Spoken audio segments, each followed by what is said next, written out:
Dear students, आज हम unit number 9 class 10th के मैथ्स में और ये थ्योरम्स का चैप्टर है। ठीक है, तो इसको आज हम शुरू करेंगे।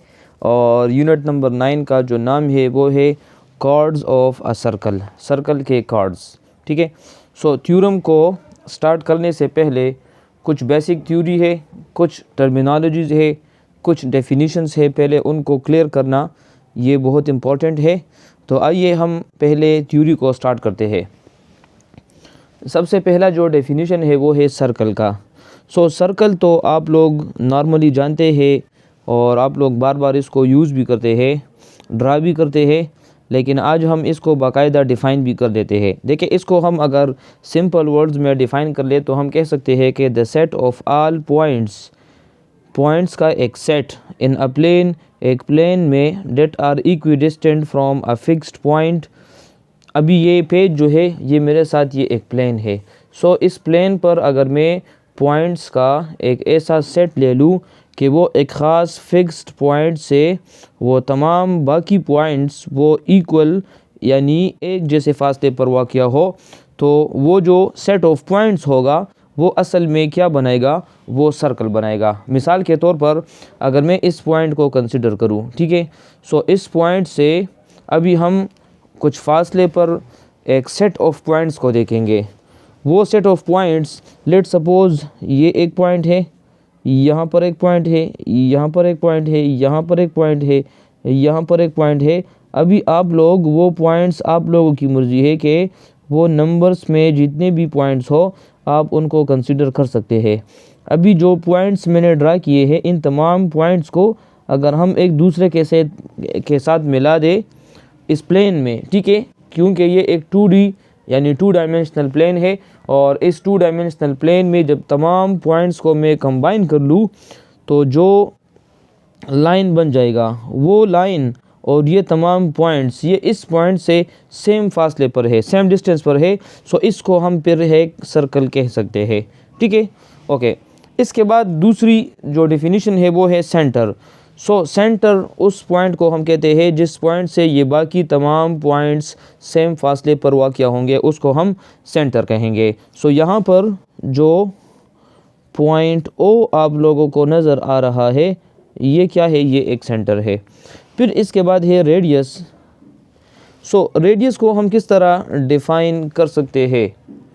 इस सेंटर का बाकी पॉइंट से जो डिस्टेंस होगा उसको हम सिंपल वर्ड्स में रेडियस कह सकते हैं।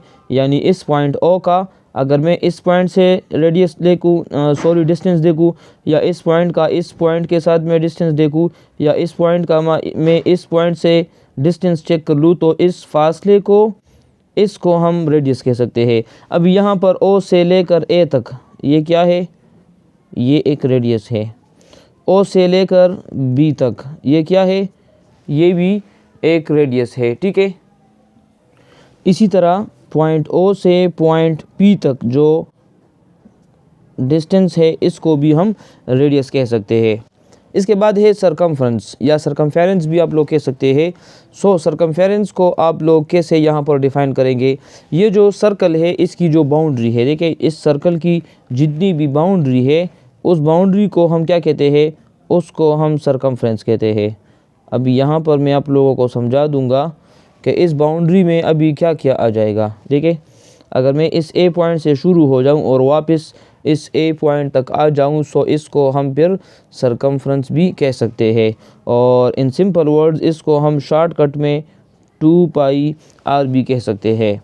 इसी तरह अगर हम एरिया ऑफ सर्कल की बात करें, एरिया ऑफ सर्कल यानी इस सर्कल के अंदर ये 2 डायमेंशनल प्लेन में कितना एरिया इसने ऑक्यूपाई किया है।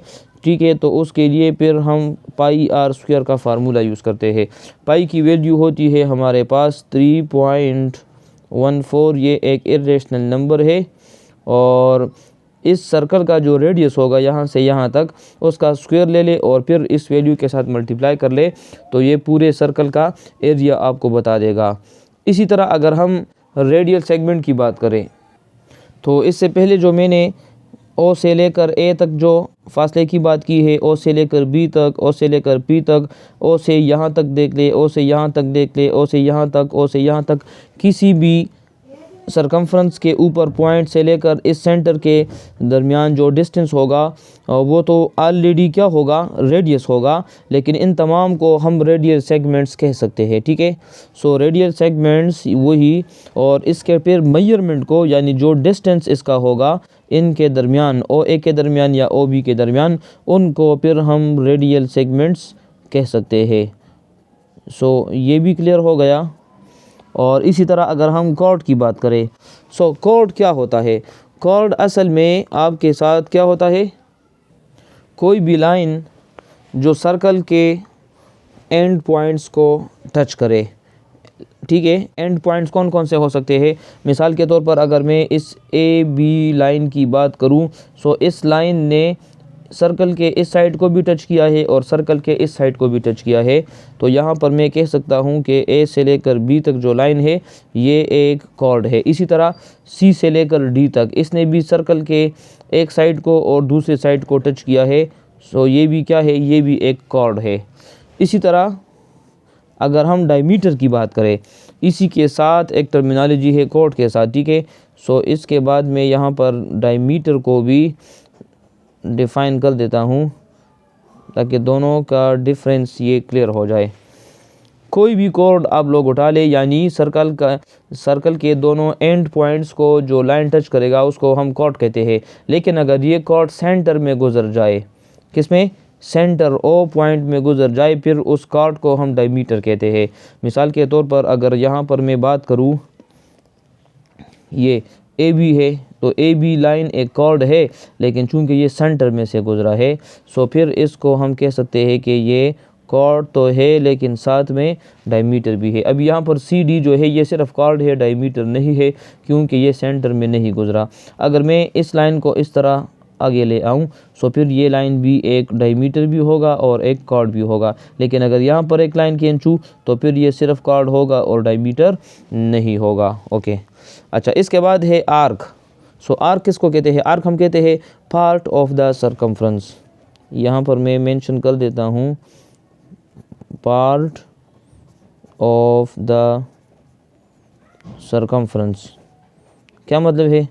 ये पूरा तो सरकमफ्रेंस है ना, इसका अगर मैं एक पार्ट कंसिडर कर लूँ, एक पार्ट कितना हो सकता है, ए से लेकर पी तक ये भी ले सकते हैं, पी से लेकर बी तक ये भी ले सकते हैं, बी से लेकर सी तक ये भी आप लोग ले सकते हैं। ठीक है, सो मैं अभी आसानी के लिए ए से लेकर बी तक यानी हाफ जो सर्कल बनता है, ठीक है, यहाँ पर मैं लिख देता हूँ ए से लेकर बी तक। लेकिन चूंकि ये तो इस तरह रोटेशन में है, तो इसको हम इस तरह थोड़ा सा एक कर्व टाइप का लाइन भी इसके ऊपर ड्रा कर देते हैं, ताकि हमें पता चले कि ये सिर्फ लाइन नहीं है बल्कि ये सर्कुलर फॉर्म वाला लाइन है, यानी ये एक आर्क है। यहाँ तक क्लियर है?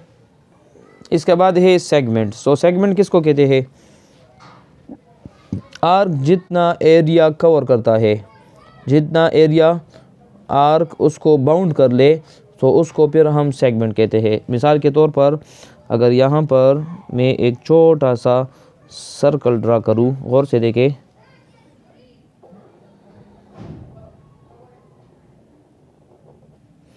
अभी यहाँ से लेकर यहाँ तक ये अगर एक ए बी आर्क में ड्रा करूँ, ठीक है, अभी इस ए बी आर्क के अंदर ये जो एरिया ऑक्यूपाई हो गया है, जिसको मैंने शेड भी कर दिया है, सो इस एरिया को फिर हम क्या कहते हैं? इसको फिर हम एक सेगमेंट कहते हैं। अभी यहाँ पर आप लोगों को ऊपर छोटा आर्क नज़र आ रहा है, और अगर मैं नीचे की बात कर लूँ, ठीक है, सो नीचे अभी मुझे ये आर्क क्या नज़र आ रहा है? ये आर्क मुझे ज़्यादा नज़र आ रहा है। सो ऊपर वाले को हम कहते हैं माइनर आर्क, माइनर आर्क, और नीचे यहाँ से लेकर यहाँ तक जो आर्क बनता है इसको हम कहते हैं मेजर आर्क। और इस मेजर आर्क के अंदर जो एरिया होगा, जो बाउंड्री होगी, जिसने इसको बाउंड किया होगा, उसको फिर हम क्या कहते हैं? वो भी एक सेगमेंट है, लेकिन वो सेगमेंट कौन सा होगा? उस सेगमेंट को फिर हम मेजर सेगमेंट कहते हैं। ये माइनर सेगमेंट है, ठीक है, और यहाँ पर ये मेजर सेगमेंट अभी आ जाएगा, ठीक है। सो यहाँ पर ये सेगमेंट है, और ये अगर माइनर आर्क ने इसको बाउंड किया है तो फिर ये माइनर सेगमेंट होगा, और अगर मेजर आर्क ने इसको बाउंड किया होगा तो फिर वो मेजर सेगमेंट कहलाता है। अच्छा, यहाँ तक तो ये कुछ डेफिनेशंस हो गई, ठीक है। तो थ्योरी यहाँ तक काफ़ी है।